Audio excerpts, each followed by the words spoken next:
Witamy na kanale Stord Classics. Pośród fiordów zachodniej Norwegii witają Was Paweł, Michał. oraz Darek, który jest dzisiaj za kamerą, ale tylko chwilowo, bo za chwilę też zobaczycie go w kadrze.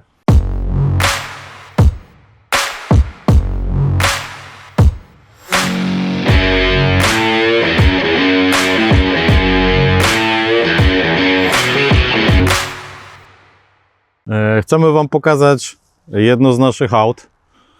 Teoretycznie bardzo pospolite. Coraz więcej ich widać u nas w kraju.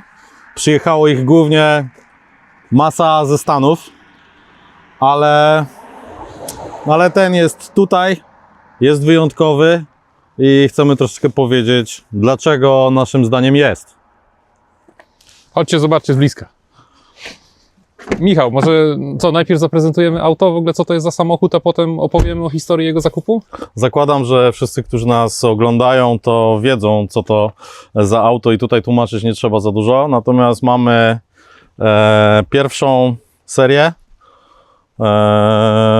129, czyli SL w kolorze Almaldin Rot. Taka wisienka. Czy on był właśnie w katalogach w ten sposób przedstawiany, w tym kolorze? Często się znajdował w katalogach właśnie w tym kolorze. No, ja nie jestem obiektywny tutaj, bo miałem przez 10 lat 124, znaczy mam nadal 124 w tym kolorze, w sześciocylindrowej również benzynie. Więc jakby jak się ma 10 lat samochód, to się go lubi. Ja go lubię za ten kolor, jest wyjątkowy, ale to chyba nie tylko ja, bo w tamtych czasach, kiedy go produkowano, sprzedawano, był kolorem takim chyba trochę premium. Dobra, więc co? Nasz Merc to nie jest 500, nie jest to 600 i z tego powodu można by powiedzieć, że jest pospolita, ale jak dla mnie, już mówię, całkiem nieobiektywnie, ale szał jest w środku, tak? Po prostu mamy tutaj wnętrze czerwone w materiale, welurowe. Ono się chyba nazywa Mittelrot, takie karo. Mega temat w ogóle. Ten splot żakardowy foteli w takim kolorze no, robi robotę, nie? Jest niesamowity klimat tamtych lat.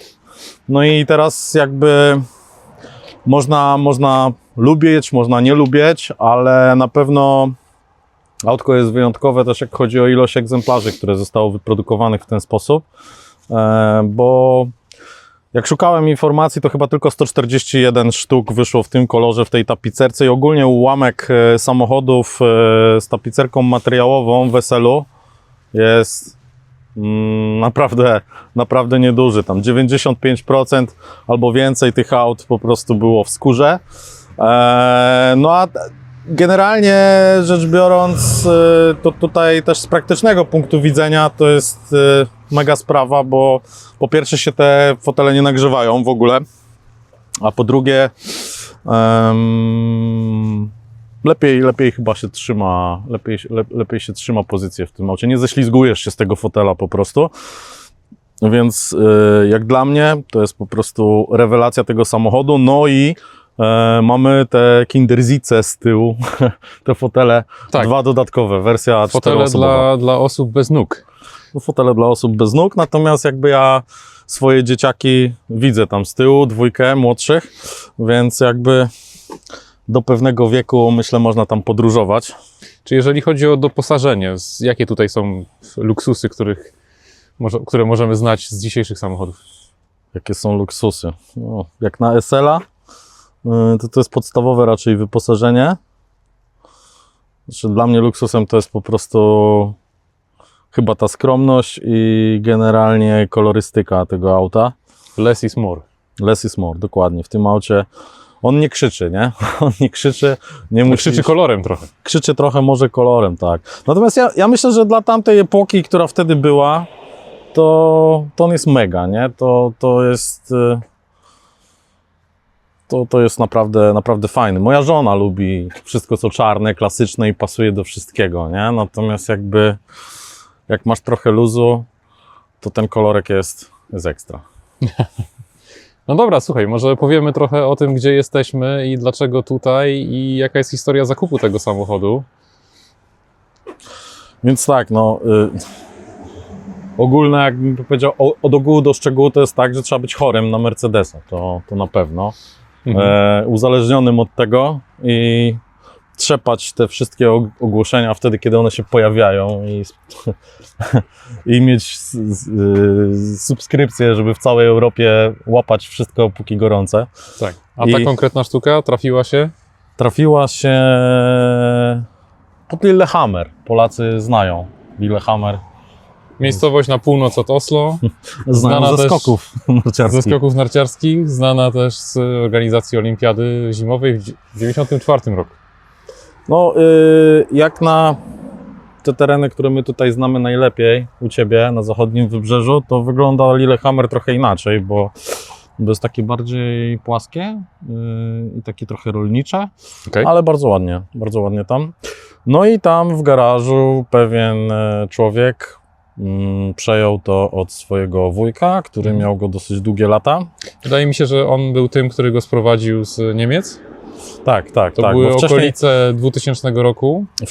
Wcześniej auto ma w papierach Lübecke, więc auto w Niemczech, nie kupione tutaj nowe w Norwegii, natomiast no jeszcze chyba za gruby hajs ściągnięte tutaj do Norwegii. Tak. I jeździł nim 20 lat mniej więcej. My nie widzimy na tym samochodzie żadnych oznaków, że on kiedykolwiek widział zimę, że kiedykolwiek widział soloną drogę.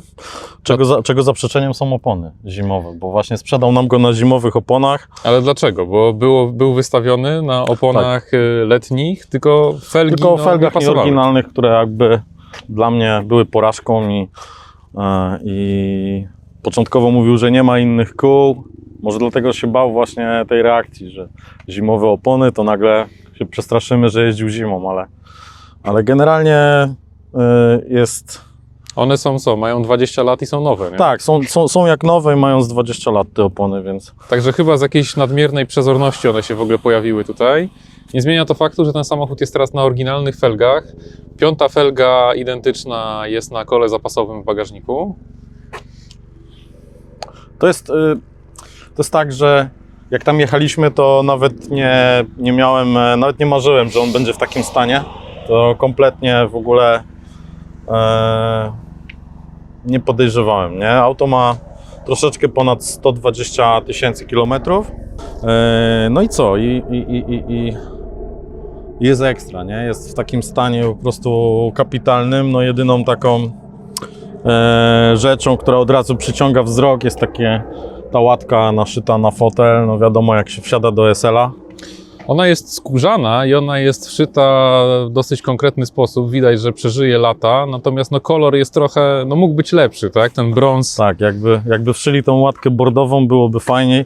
Teraz się będziemy męczyć, ja wydzwaniam już wszystkich najlepszych tapicerów, jakich znam. Znalezienie takiego fotela takie łatwe nie jest, ale no jestem blisko, już się doktoryzuję w temacie tkanin. Dlatego już znam gramaturę i splot, rodzaj splotu, który tutaj jest, żeby ten fotel przeszyć, coś z nim zrobić, żeby było bliżej od oryginału, bo to jest chyba jedyny detal w tym aucie, który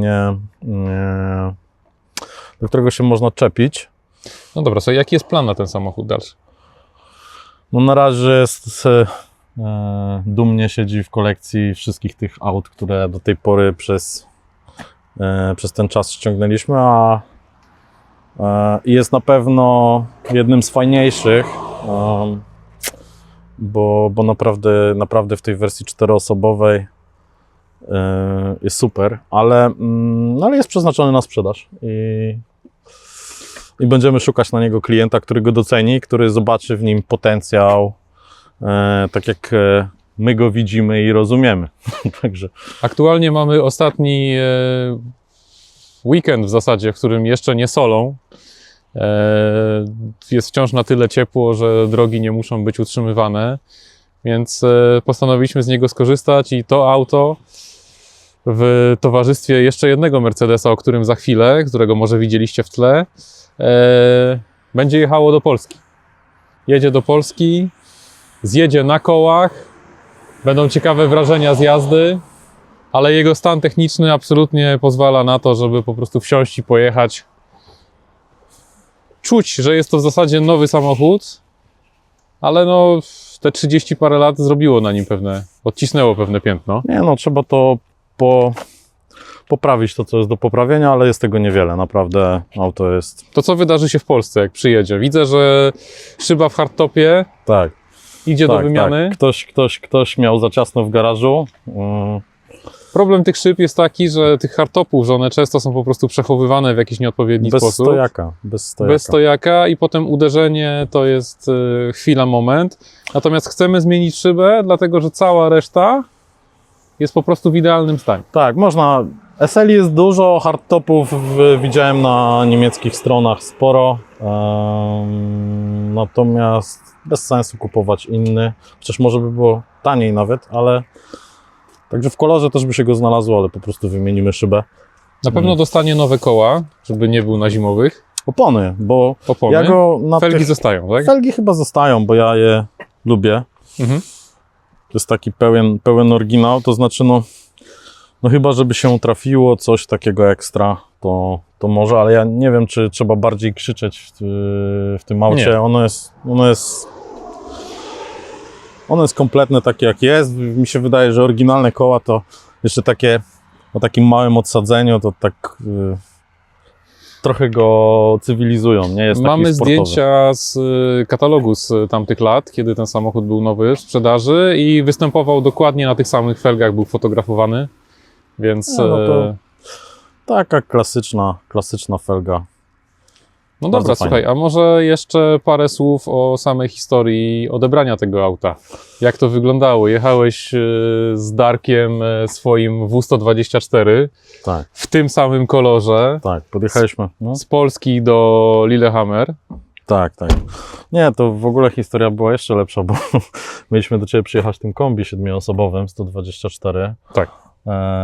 I on miał jako taki typowy cruiser, miał ale mieliśmy przed wyjazdem awarię, już prom był w Świnoujściu zabukowany na numery tamtego auta i w ostatniej chwili się okazało, że mieliśmy awarię małą i musieliśmy szybko zmienić auto i w ogóle mało czasu, żeby z Wrocławia wyjechać do Świnoujścia i zmieniliśmy na tego mojego bordowego. No i przyjechaliśmy do gościa dokładnie w takim samym kolorze. Nie wątpił, że że... Ma do czynienia ze znawcami marki. Tak, fajnie to wyglądało.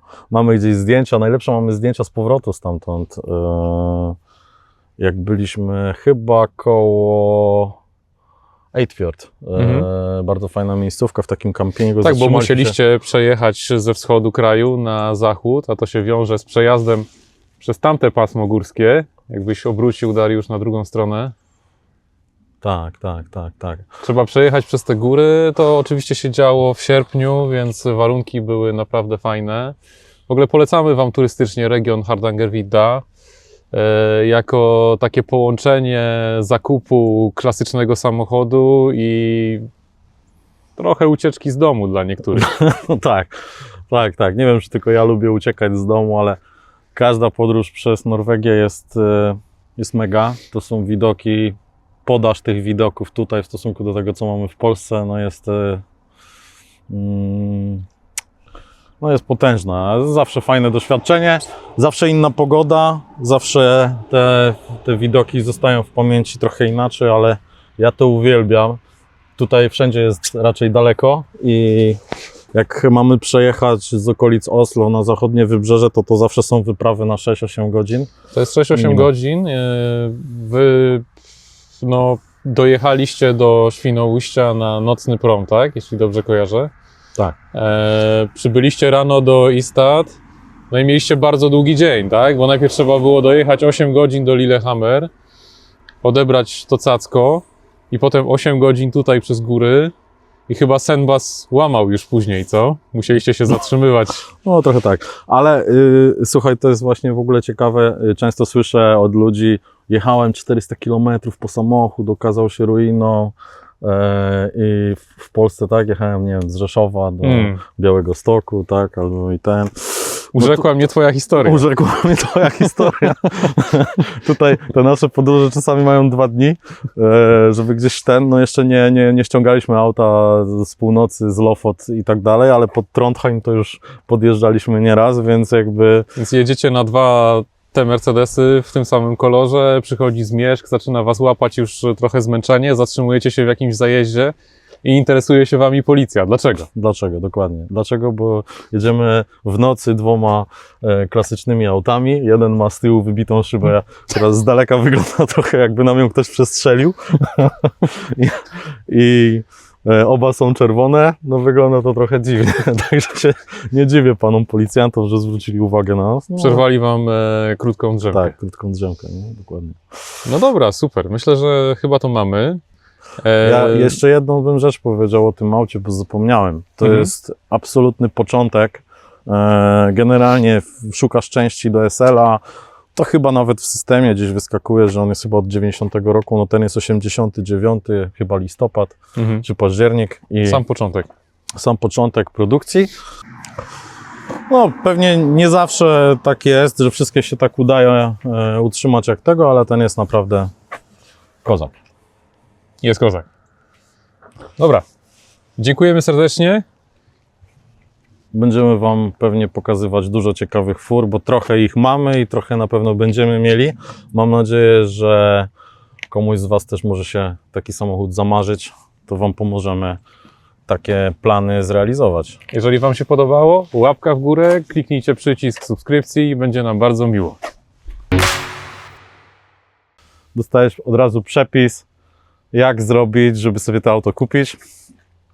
Mówisz żonie prostą rzecz. Księżna Diana takim jeździła. No, do księżnej Diany ciężko się przyczepić, po prostu. Miała dobry gust. Także po prostu mówisz jej to i tyle, nie? Moja żona na przykład też mi pozwala kupować jakieś samochody pod warunkiem, że coś się wydarzy, tak? Pod warunkiem, że coś dla niej zrobię, pod warunkiem, że coś tam, pod warunkiem, że będzie w takim kolorze, bo ten to do niej nie pasuje, a te i tak dalej, więc tutaj mamy prostą rzecz. Także jest szansa, że żeby kupić ten samochód nie musicie obiecać remontu łazienki, wystarczy powiedzieć, kto nim jeździł. Dokładnie, jest prosta sprawa, załatwiona. Nie?